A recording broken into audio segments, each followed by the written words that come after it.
Hey guys, it's Haley and welcome to another bookish video.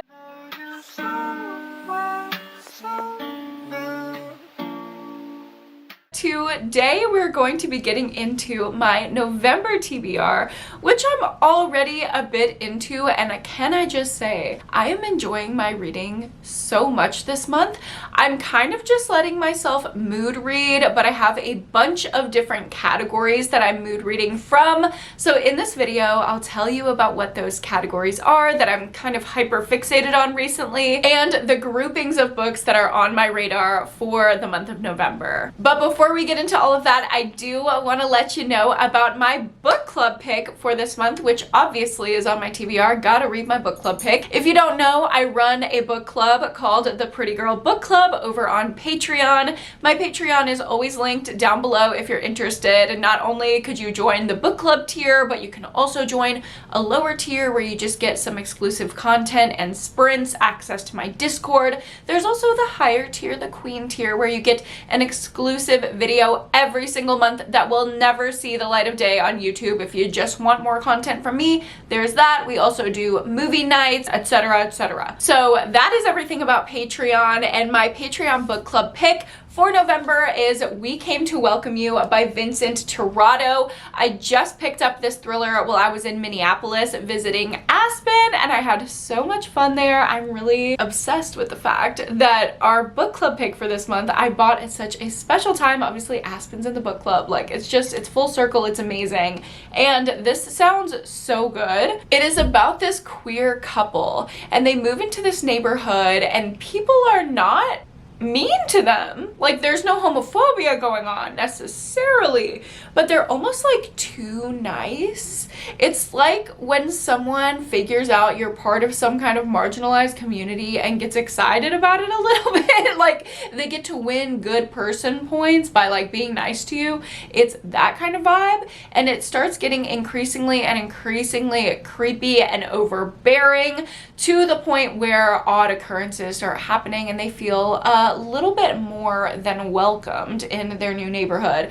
I'm excited to see the dark turns where this goes. Obviously, it's going to have some kind of queer commentary, which you know I'm here for. I'm obsessed. I'm so ready for it. Next up, let's go ahead and get into my first category. Hopefully this lighting isn't horrible. Which is obviously going to be horror. It's still spooky season to me. Honestly, spooky season for me starts in August and goes till the end of the year. So I will still be reading a shit ton of horror as I do. This is the first one on my radar. This is Woman Eating by Claire Coda. Okay, you can't even see it. Bear with me, y'all. I am still figuring out the lighting and the situation in this room that I'm filming in. Hold on. Okay.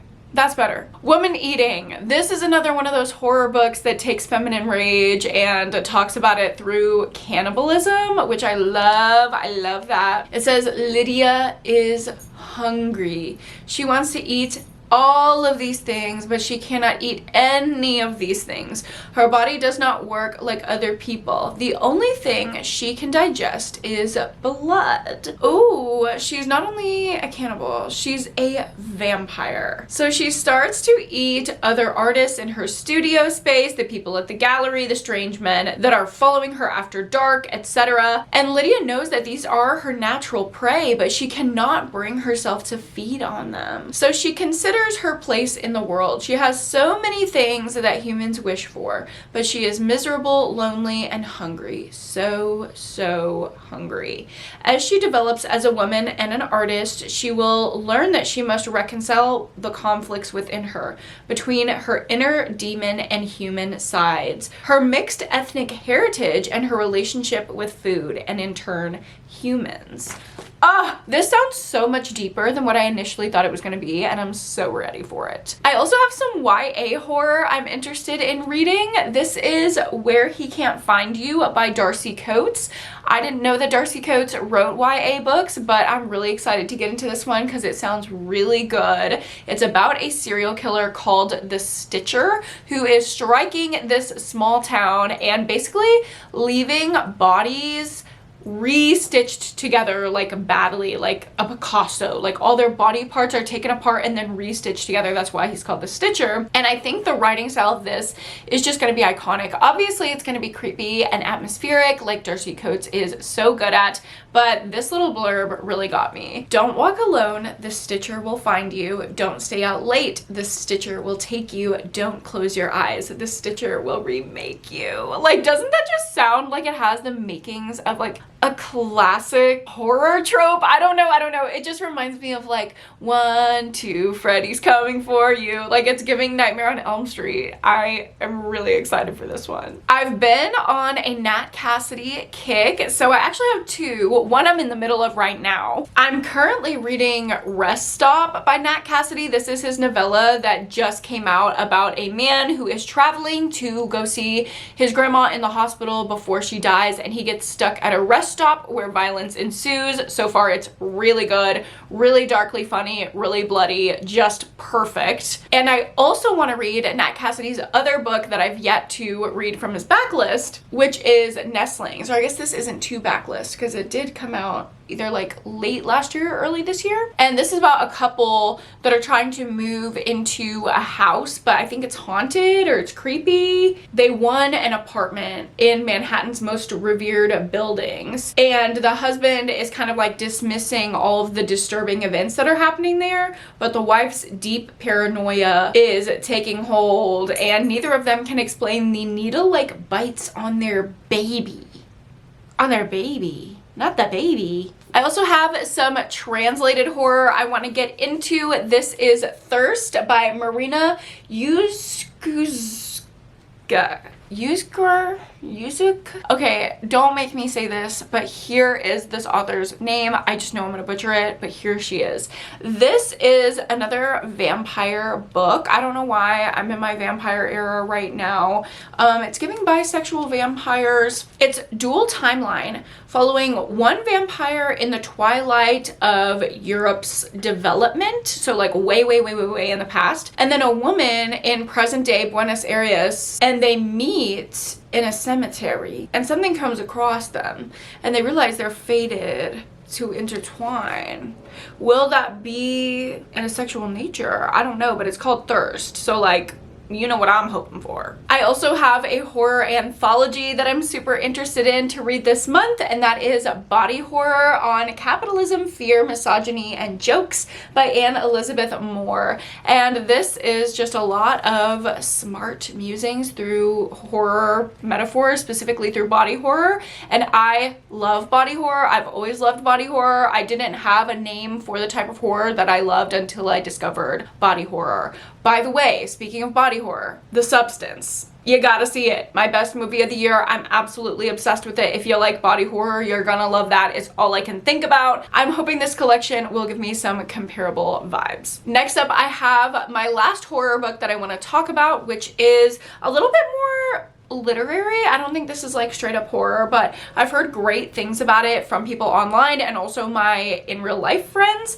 That is Animal by Lisa Taddeo. And it's about a woman who has been victimized just one too many times by men, and so she seeks out revenge and she tries to take her power back by looking for someone that she thinks can make it all right. I don't know, it's a very vague synopsis, but I'm pretty sure this is just about a woman who turns into an animal because she cannot stand misogyny, which is so me. And the tagline is, "I'm depraved, I hope you like me." Well, yes. I don't know. I feel like that could be a new favorite. I've been reading a lot of like violent feminine rage books and none of them have been hitting for me, so I need one to hit this month. Next up, I have some thrillers. I don't know if I would necessarily call these thrillers. These are just the things that have been appealing to me that feel like they're on a thriller vibe, okay? First of all, we have The Knife by R.L. Stine. Obviously, this is a Fear Street book. This is actually one of the first Fear Street books. I've been reading some more like paperbacks from hell, mass market paperbacks, etc. And it's making me nostalgic for Fear Street yet again. I always kind of get this way around the holidays. Every year I want to read Fear Street. So we're back in my Fear Street era. I want to read The Knife. I've never read it before. It says there are a lot of things that they want to keep quiet at Shady seaside hospital. In fact, just about every private room holds a private secret of its own. Poor Lori Masters, the student volunteer, innocently happened to stumble onto the hospital's sickest secret of all, and Lori has seen too much. Now the doctors and nurses are taking a closer look at her. What they come up with is a deadly diagnosis. Lori may not be sick, but she's getting a prescription anyway. A prescription for horror. And yes, it does say that on the back. These are just so cheesy, nostalgic, and fun. I want to curl up with this on an evening and finish it in an hour or so and love my life. I'm also preparing for winter horror and thriller recommendations that I can give to y'all, so I'm gonna read some stuff for that, including The Christmas Guest by Peter Swanson, which I really wanted to read last year when it came out, but I didn't get a chance to, so I want to read it this November so I can recommend it to y'all if it's any good for this Christmas season. Peter Swanson is really hit or miss for me, but I really like the look of this book and it's super short. It'd be really good Christmas Day reading for horror and thriller lovers, so I'm hoping it's going to be good. This is about an American student spending the holidays at a British manor house where she discovers dangerous secrets and a grim history behind a seemingly charming Christmas celebration. So it's kind of like a Saltburn situation. She meets a girl at school, at uni, and goes home with her for the holidays, and she's mesmerized by this manor home and also by the aloof and handsome brother of her friend. The brother's being investigated by the local police over a recent brutal slaying of a girl from the village. Oh, falling in love with a murderer? Is she in for a grand romance or a gothic tale? This sounds good. I don't know, this sounds good to me. And I also, of course, do have some straight up thrillers as well, including one of my 5-star predictions for 2024, which obviously I'm trying to get them all read before the end of 2024. And that is My Murder by Katie Williams. This is about a girl who gets murdered, and we're following this murdered woman as she's trying to solve her own murder. It's the perspective of the killed solving a thriller. Like, this sounds so good. I hope this just takes like the classic murder mystery kind of setup and brings it into a new era. I would just love that and eat it up. I've heard really, really good things about it. I've heard that if you like kind of like magical realism vibes, you're gonna like it. So I love that. I hope I'm gonna like it. And the last thriller pick I have to choose from for November is No One Saw a Thing by Andrea Mara. This is a missing kid thriller. You know I love a straightforward missing kid thriller. I love when a child is just nowhere to be found and we have to figure out where the hell they have gone, what happened to them. Basically, in this story, a mother gets on the tube with 2 of her children and only one gets off. And she's like, where in the hell is my other kid? It's classic kidnapping. I've heard it's really twisty, really good. It just looks like it's gonna move fast and be a good standard British thriller. Y'all know I love a British thriller, especially around the winter time. I don't know why. The British people just feel cozy to me. I'm a dumb American. Drag me if you want. That's how I feel. My next category is the cozy category. So I was gonna call this fantasy, but it's a lot of different types of fantasy. So I'm just gonna call it cozy. And also then maybe if I call it cozy, it will be a little bit less intimidating to me. If I call something fantasy, then I feel like, oh god, I'm getting myself into reading fantasy. Like, what does that entail? Lore, world building? I don't know if I can handle that right now. Things are a lot right now. Things are overwhelming. So just let me read what I'm gonna read, and I wanna read cozy things. And this just looks like the coziest book of them all. Legends and Lattes by Travis Baldry. I wanna read this goddamn book. It looks so cute and atmospheric and fun. It says, after a lifetime of bounties and bloodshed, Viv is hanging up her sword for the last time. The battle-weary orc aims to start fresh, opening the first ever coffee shop in the city of Thune. Rivals old and new stand in the way of her success, not to mention the fact no one has the faintest idea what coffee is. If Viv wants to put the blade behind her and make her plans a reality, she won't be able to do it alone. Oh my god, it's like a cute little cozy mystery romance in this little fantastical town with creatures. That's gonna be so cozy. If I go to the Renaissance Festival, y'all gonna see me reading this book. I also have a left over that I didn't get to in October.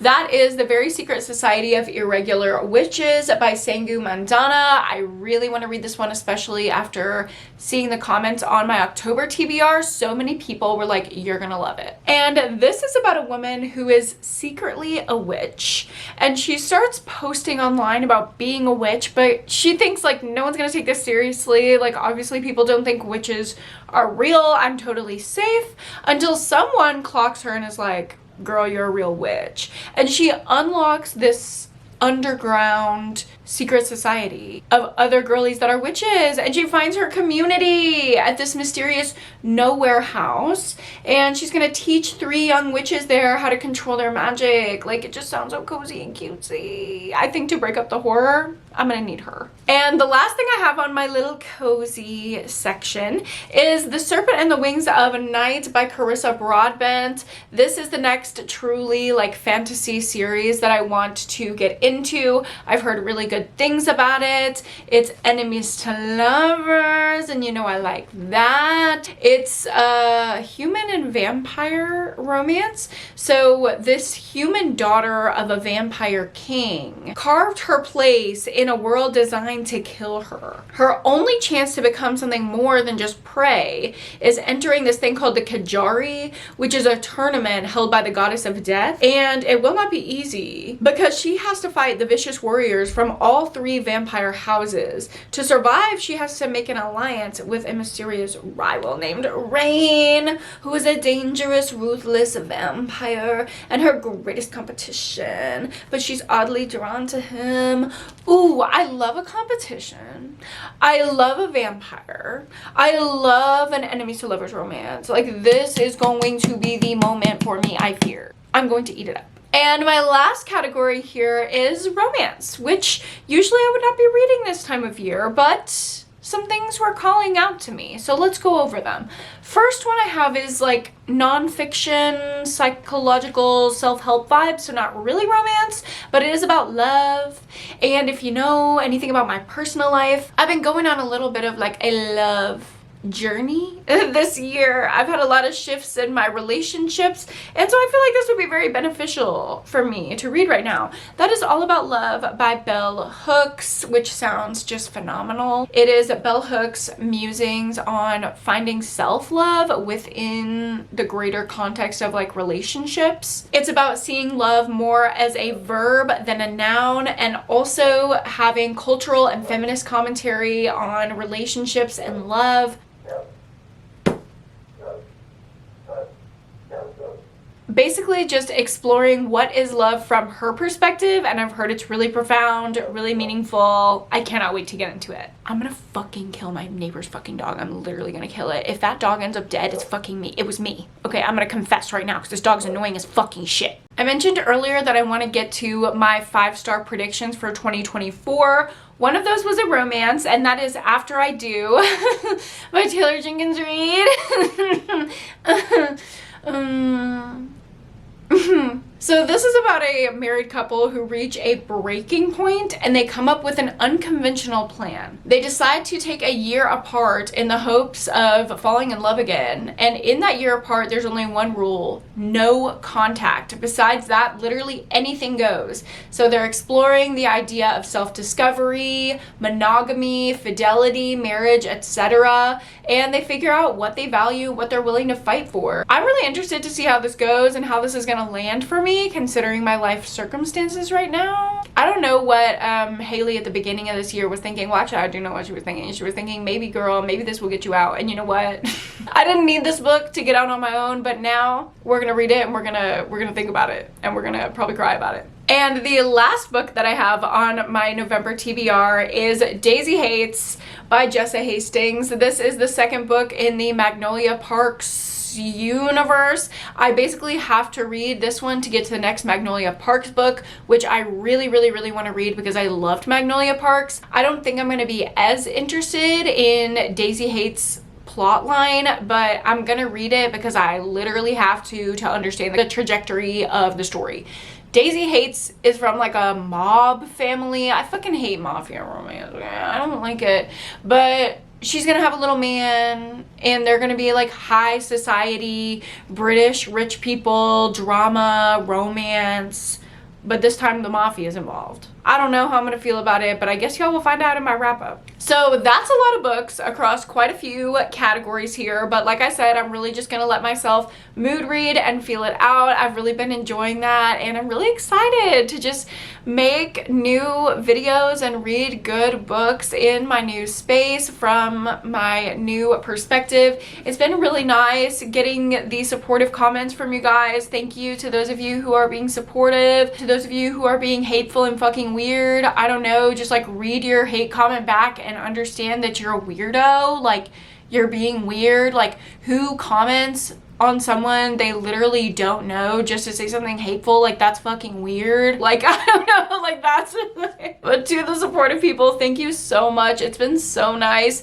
having people, like, obviously, like, this is parasocial and y'all don't know me, but I do feel seen in a way when y'all are commenting on Instagram, like, you seem so happy. Like, it finally seems like you're so happy, like you're glowing. It seems like things have been changing for you, and like, that is so true. I hope that is coming across. Like, I've not been this happy probably in my adult life before, so things are going really well. And if you want to judge me, you really can't, because you don't actually know me. So have fun with your own projections about yourself, which you are sitting with as judgment on a stranger. Again, thank you for the support. If you're being a sweetheart, I absolutely adore you. And that's gonna be about it for today's November TBR. Thank you guys so much for watching. Don't forget to check out Patreon down below if you want more content, more interaction with me, a book club, whatever you want, it's down there. If you like this video, don't forget to give it a like and subscribe to my channel if you haven't already. Almost half of y'all are not subscribed that watch